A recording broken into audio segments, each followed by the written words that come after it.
Thank you, Sebastian, for becoming one of my client subscribers on TikTok.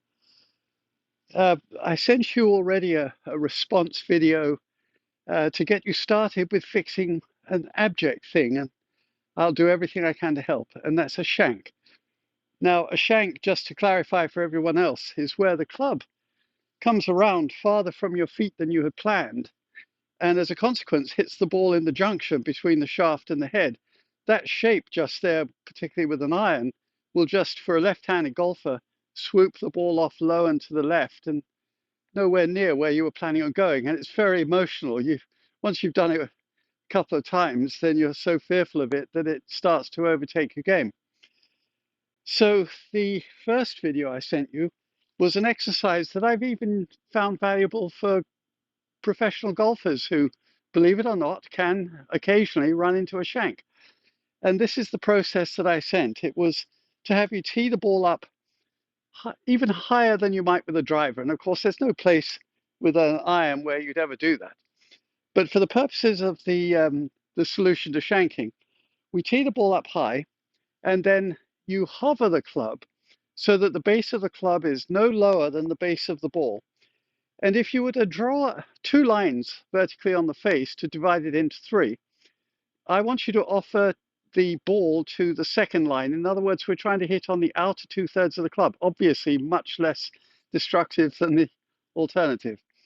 And so then you're going to do a half speed but full size swing and try to pick the ball off that part of the club face and not disturb the tee.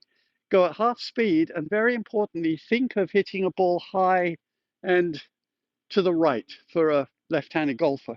So you hover the club no lower than the base of the ball, go at half speed and hit it high and to the right. And keep doing that at half speed until it's sort of boring. And then start to lower the tee, eventually take it away, go faster, and of course change clubs. Now, I've seen your subsequent videos, and they're very helpful, although make sure that all of your swing is in the camera. On a couple of them, I lost sight of the club. It went out of the frame. And uh, you're talking about a shank, and there's something we can do about the way you're standing to make it less likely as well as following this process here. You stand with your hands extremely low. Now, there are some champions, and in fact, conventional wisdom says that the arms should hang straight down from your shoulders, but you've taken it to a significant degree, particularly because of what happens next.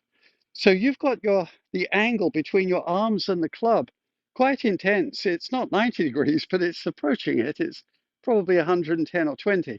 And conventional wisdom has always said that if you wedge the club up under the thenar eminence of your right hand, that there'd be a 150-degree angle here. Now, because you've got this intense angle and you swing back, so far so good. But at the very end of the swing, as you make the transition, which is the cute term they use for the place where you stop going in this direction and start going down, you actually straighten out your wrists and arms so that the arms and club are very much like that 150-degree angle, maybe even a bigger angle. Now, that means that the club is going to be able to reach much farther from your feet as you go through than you were planning. And so you can imagine that that is a big contributor to shanking. So I would recommend that you extend your arms almost in a straight line with the club for a week or two just to get the right muscles tuned in.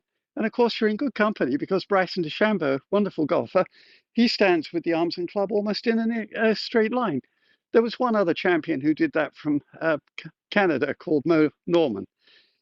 Both reputedly, rightly so, wonderful strikers of the ball. So have the arms and club in a straight line. You'll have to modify your weight distribution and distance and height, and then do this exercise. And let's see if we can move you out of the shank, or the Lucy Lockhead, as we used to call it in England.